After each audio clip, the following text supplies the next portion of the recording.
विरार पूर्व कारगिल नगर या ठिकाणी ओम शिव साईधाम मंदिर याचा 19वा वर्धापन दिन सोहळा पार पडलाय। यंदाच्या वर्षी हा सोहळा जो आहे तो 16 डिसेंबर ते 18 डिसेंबर पर्यंत असणार आहे। त्याचबरोबर या सोहळ्यामध्ये हजारोच्या संख्येने नागरिकांनी दररोजची उपस्थिती दाखवलेली आहे।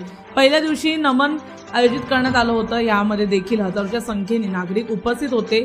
तर कारगिल आणि विरार पूर्वच्या विविध ठिकाणाहून नागरिकांनी या ठिकाणी नमन पाहायला गर्दी केली होती। त्याचबरोबर होम हवन आणि विविध प्रकारच्या पूजा देखील या ठिकाणी पार पडणार आहेत। यावेळी या संपूर्ण कार्यक्रमाचं आयोजन बहुजन विकास आघाडीचे पदाधिकारी मनीष राऊत यांनी केलं होतं। गेल्या 19 वर्षांपासून सातत्याने ते या संपूर्ण कार्यक्रमाचं आयोजन करत आहेत। तर या वर्षाच्या या काळाच्या दरम्यान मोठ्या प्रमाणात भावाने लोक या कार्यक्रमाला उपस्थिती राबवतात। त्याचबरोबर विरार पूर्वेच्या कारगिल नगर परिसरामध्ये असलेले साईंचे हे मंदिर अतिशय प्रसिद्ध आहे।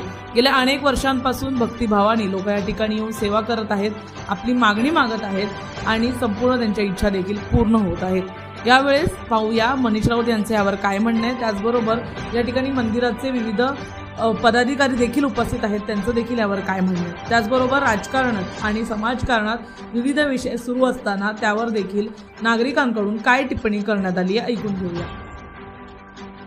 आपल्याला सेवा करण्यासाठी पदाची गरज नाही, कसली गरज नाही। मी तुमच्यासारखा एक सामान्य तुमचा भाऊ आहे, तुमचा नातेवाईक आहे, तुमचा शेजारी आहे।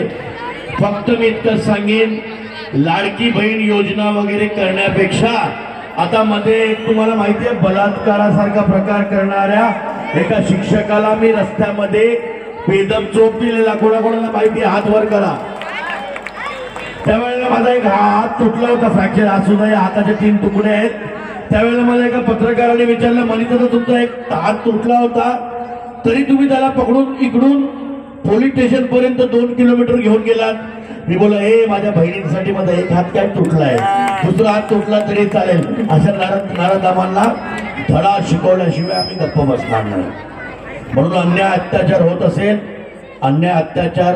होत असेल तर गप्प बसू नका। तुमच्या जोडीला बहुजन विकास आघाडी सदैव आहे आणि पक्षपात हा माझा धर्म नाही। राजकारण हा जमिनीवर सरपटणारा प्राणी आहे। पुन्हा एकदा मी सांगतो, राजकारण हा जमिनीवर सरपटणारा प्राणी आहे, धर्म आकाशातला चमकणारा तारा आहे।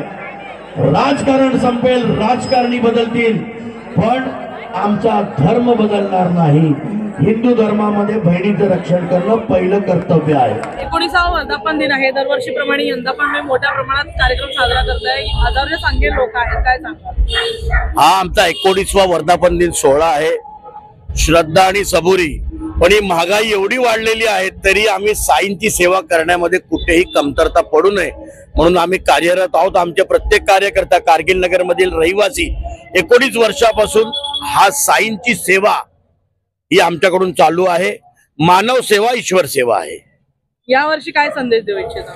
यावर्षी आमच्या साईबाबांकडे मागणं आहे का महागाई कमी होऊ दे, आमच्या लाडक्या बहिणींना सुखी राहू दे आणि गोरगरिबांची जी घरं तुटत आहेत त्यांचं जे छत आहे, छत प्रेमाचं आहे, स्वप्नांच्या भिंती आहेत आणि हृदयाची जमीन आहे। तर कुठेतरी काय बिल्डिंग 41 तुटत होत्या, त्या कुठेतरी त्या बिल्डिंगी न तुटता आमच्या गरिबांना त्यांचं प्रेमाचं छत मिळावं। कारण मुलांसाठी त्या घरामधील आई वडील हे देव आहेत आणि आईच्या पायाखाली स्वर्ग आहे। तर त्या स्वर्गात, आईच्या पायाखाली स्वर्ग आहे, त्या बाप त्या स्वर्गाचा दरवाजा आहे आणि कुठेतरी त्यांचं घर वाचावं अशी आमची साईंकडे प्रार्थना आहे। 41 बिल्डिंगी तुटू नये।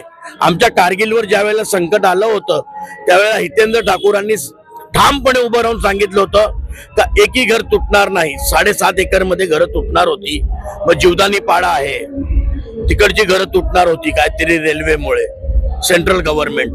तर ही घरं आमच्या नेत्यांनी वाचवावी अशी आमची साईंच्या चरणी प्रार्थना आहे। आता कोर्टाचं नोटीस आलेलं आहे, 31 जानेवारी पर्यंत तोडायचीच आहे, तर कसं वाचवणार? आता प्रशासनही काही करू शकत नाही असं नाही। कोर्टाच्या निर्णयापुढे कोणी मोठा नाहीये, पण शासनाने कुठेतरी घरकुल योजना काढतात किंवा विविध योजना आहेत का गरिबांना घरं देण्यासाठी।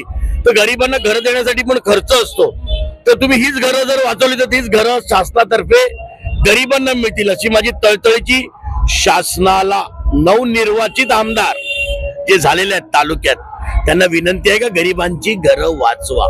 पण आता ह्याच्यामध्ये कुठेतरी चूक बहुजनची पण आहे, कारण त्यांच्याच नगरसेवकांनी त्यावेळेस ही घरं बांधली होती असं पण म्हटलं काय ते प्रूफच झालेलं आहे, त्याच्यावर त्यांना आता शिक्षा पण झाली, तर त्याबद्दल काय बोलाल? बघा, सर्व जनता आहे, हे राजकारण हे टप्प्याटप्प्याने चालत राहते. 5-5 वर्षांनी खुर्च्या बदलतात. हे राजकारण जे आहे हे जमिनीवर सरपटणारा प्राणी आहे. धर्म आकाशात चमकणारा तारा आहे. राजकारण संपेल, राजकारणी बदलतील, राजकारण्यांच्या खुर्च्या बदलतील, पण धर्म बदलत नाही. आम्ही धर्माची सेवा करतो. मानव सेवा ईश्वर सेवा आहे. पुन्हा एकदा सांगतो, साई चरणी प्रार्थना आहे का असा काहीतरी GR शासनाने काढावा का ह्या जे काही बेघर झालेले आहेत त्यांना घरं मिळावी अशी माझी देवा सरांना म्हणजे मुख्यमंत्र्यांना हात जोडून विनंती आहे. जर बहुजन विकास आघाडीची सत्ता आली असती, जर ते जिंकले असते, तर वाचवण्यासाठी काही प्रयत्न झाले असते का, जे आता राजन नाईकडून नाही होत असं तुम्हाला? ऐका, मी जर तर वगैरे बोलणार नाही. जर तर मध्ये जगणारा मी माणूस नाहीये. घरं जर वाचवायची असतील तर ज्यांना निवडून आणलेले आहेत आमदार ते त्यांचं कर्तव्य आहे का गरिबांना बेघर होऊन देऊ नका.